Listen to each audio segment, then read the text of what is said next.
Sejam bem-vindos ao Nerdomania. Antes de embarcarmos nessa viagem ao passado, eu quero lhe fazer um pedido. Se inscreva no canal, deixe seu like. Você é a principal razão de estarmos aqui hoje. Está preparado? Aperte os cintos e vamos viajar rumo ao passado, de encontro aos nossos verdadeiros criadores. Por séculos, teólogos e arqueólogos, cientistas debatem sobre a existência e o local do maior de todos os mundos perdidos, o Jardim do Éden da Bíblia. Foi aqui, de acordo com a Bíblia hebraica de Gênesis, que um dia o paraíso existiu. O paraíso onde os primeiros seres humanos, Adão e Eva, foram criados por Deus. Há uma descrição física específica na Bíblia hebraica onde se localizava o Jardim do Éden. É dito que 4 rios específicos saíam dele. 2 desses rios, o Tigre e o Eufrates, correm onde hoje se encontra o Iraque. O terceiro rio, não muito bem conhecido, mas que pesquisadores acreditam ser o rio Garum, atravessa o Irã e se junta ao Eufrates ao norte do Golfo Pérsico. Em 2010, imagens de satélite revelaram um rio fóssil, ou leito de rio seco, chamado Wadi-Baton, que uma vez fluiu pelo norte da Arábia e também se juntou ao Eufrates. Poderiam ser esses 2 rios, os locais dos rios Gion e Pison, os rios que apontam para a localização real do Jardim do Éden? No livro de Gênesis tem um trecho que diz que 4 rios formam um rio. Então, quando você junta os 2 rios que se encontram no Iraque, o Tigre e o Eufrates, com o rio que está no Irã e o Karun, o rio fóssil na Arábia, você forma um rio, sendo esse o local aproximado do Golfo Pérsico. De acordo com a Bíblia, esse único rio corria pelo Jardim do Éden. Os cientistas acreditam que durante a última idade do gelo, as calotas polares tinham 3 quilômetros de altura e os níveis dos oceanos eram 50 metros mais baixo do que é hoje. Estudos recentes sugerem que a área do Golfo Pérsico teria sido uma planície seca, fértil, do tamanho da Inglaterra, oferecendo um refúgio ideal para os primeiros humanos fora da África cerca de 75 mil anos antes. Mas como as calotas polares derreteram ao longo de milhares de anos, essas águas do agora Oceano Índico inundaram a Terra e formaram o Golfo Pérsico. Durante esse longo período, houveram 3 inundações muito importantes, aonde você viria uma subida de 9 a 12 metros do mar da noite para o dia. Será que a grande inundação, assim conhecida também como a Arca de Noé, foi realmente responsável pelo desaparecimento do Jardim do Éden? As provas podem ser encontradas estudando textos sumérios antigos. Estudando essas escrituras antigas, os sumérios afirmam que foram levados para Eridu pelo próprio deus Enki. Os textos também descrevem uma raça alienígena chamada Anunnaki, que veio à Terra e criou o primeiro homem moderno. Adão em sumério significa pequena cidade rural. Eva, entretanto, não há origens sumerianas, mas sim árabe, e nas línguas semitas significa aquela que deu à luz. Já a palavra Éden é uma palavra pré-suméria e significa plano. Os relatos sumérios podem se referir a um tempo muito mais antigo do que o descrito na Bíblia em Gênesis. Mas será possível que o Jardim do Éden era alguma espécie de laboratório, onde certas coisas foram criadas pelos cientistas da época? E se a humanidade foi criada no Jardim do Éden, então é claro que quem estava criando não era um ser humano, e sim outra coisa. Então é possível que o Jardim do Éden era localizado aqui no planeta Terra? Sim, não, talvez, não sabemos. Mas acreditamos que o Jardim do Éden era alguma espécie de ambiente fechado na natureza, mas também um laboratório de onde surgiu o homem moderno.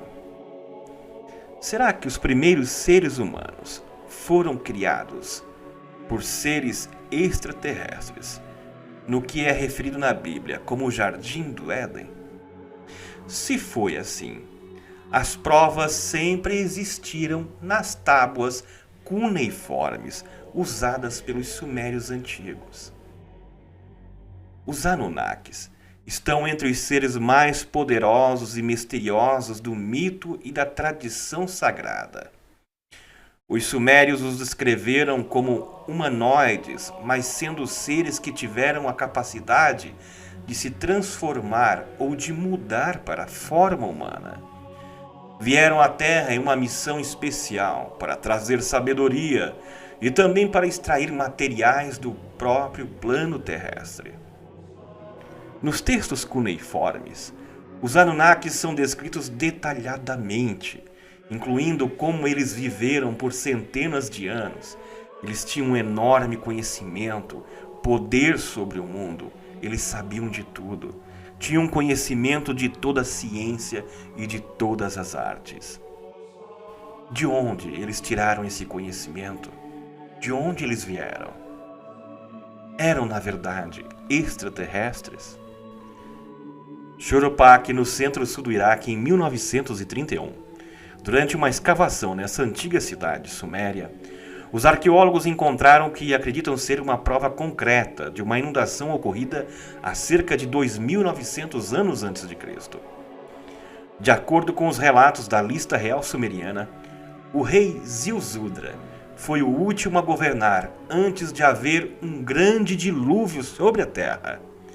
Na cidade de Choropaque, foram encontrados depósitos de sedimentos que parecem demonstrar ter havido realmente uma inundação. Uma prova de que a ligação com o dilúvio bíblico seja de fato verídico. Mas muitas culturas antigas também têm histórias de dilúvios gigantes. Parece que a história da Arca de Noé talvez não seja uma história originalmente hebraica. Nos textos sumérios foi achada uma história muito mais antiga, a do Ziusudra, que é bem parecida com a Arca de Noé. Ele também sobreviveu ao dilúvio, construiu uma arca e conseguiu salvar parte de sua família também. Isso seria só uma coincidência? Ou que na verdade o conto bíblico foi baseado na história suméria original? Essa pergunta eu deixo para você. As semelhanças abrem discussões de que o relato bíblico seja pautado nos relatos mesopotâmicos. Os escritores bíblicos adaptaram isso pelas suas próprias razões teológicas. Não é muito diferente hoje, né? No relato bíblico, a razão para o dilúvio é o pecado humano. Usaram os relatos do dilúvio sumeriano para justificar suas razões teológicas do porquê elas ocorreram. De acordo com a lenda suméria, o grande dilúvio não foi um evento natural, mas foi guiado pelo deus Enlil, que estava cansado dos seres humanos. Dos Anunnakis que vieram à Terra, essencialmente tiveram dois líderes. Enlil, que era filho legítimo de Enu, rei do planeta Nibiru, e seu meio-irmão Enki, que na verdade era o primogênito. Eles estavam no comando da Terra. A procriação estava fora do controle. Enlil ficou furioso e decidiu que iria exterminar todos os seres humanos, criando o que hoje conhecemos como o Dilúvio de Noé. Enlil pensava que os seres humanos eram problemáticos demais. Enki, seu irmão, ficou ao lado dos seres humanos e disse não, que os humanos deveriam ser preservados. Conta a lenda que Enki avisou Ziusudra que haveria um dilúvio e que deveria construir um barco para se proteger, assim também como Noé, que foi instruído a construir um barco na versão hebraica. O relato do dilúvio sumério é muito mais antigo e bem detalhado nas placas cuneiformes encontradas. Seria a versão do dilúvio hebraico uma cópia modificada do relato sumério para atender às razões teológicas? É possível que os Anunnakis, cansados da reprodução desenfreada dos seres humanos, sejam responsáveis por causar o grande dilúvio? E que essa inundação destruiu grande parte da prova da existência deles no planeta Terra? Se realmente existiram, podem voltar? Cientistas afirmam que, pelos cálculos da última passagem de Nibiru em nossa órbita, sua próxima entrada em nossa galáxia será no ano de 2900. Uma coisa é certa: se eles estiveram aqui no passado, podem voltar no futuro. O que nos resta é aceitar a probabilidade de que não estamos sozinhos e talvez nunca estivemos. Mas se eles retornarem, o que será que poderia acontecer com a humanidade? O que eles achariam do que nos tornamos hoje? Mas essa é uma outra história para a continuação desse vídeo, a parte 2 na próxima semana. Não perca! Obrigado por você ter estado comigo até aqui. Se inscreva no canal. Deixe seu like, compartilhe. Um grande abraço, viajante do tempo, e até a próxima viagem na continuação dessa belíssima e intrigante história. Até mais!